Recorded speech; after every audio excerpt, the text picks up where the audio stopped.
మహబూబ్నగర్ జిల్లా అమ్రాబాద్లోని SBI bank ముందు రైతులు ధర్నాకు దిగారు. బీజేపీ ఆధ్వర్యంలో జరిగిన ఈ కార్యక్రమంలో బీజేపీ నేత గంగిశెట్టి నాగరాజు పాల్గొన్నారు. రాష్ట్ర ప్రభుత్వం పంట రుణాలను మాఫీ చేసి రైతులకు తిరిగి సకాలంలో రుణాలను చెల్లించాలని ఆదేశాలున్నా బ్యాంక్ అధికారులు పట్టించుకోవడం లేదని ఆరోపించారు. దీంతో రైతులు ఇబ్బందులు ఎదుర్కొంటున్నారన్నారు. ఇప్పటికైనా రుణమాఫీ అయిన రైతులకు వెంటనే తిరిగి రుణాలను చెల్లించాలని ఆయన డిమాండ్ చేశారు.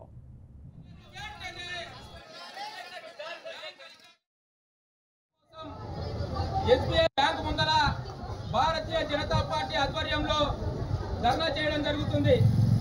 ఈ ధర్నా ఎందుకోసం అంటే ఈ తెలంగాణ ప్రభుత్వం రైతులకు రైతు రుణాలను మాఫీ చేశామని ప్రకటన చేయడం జరిగింది.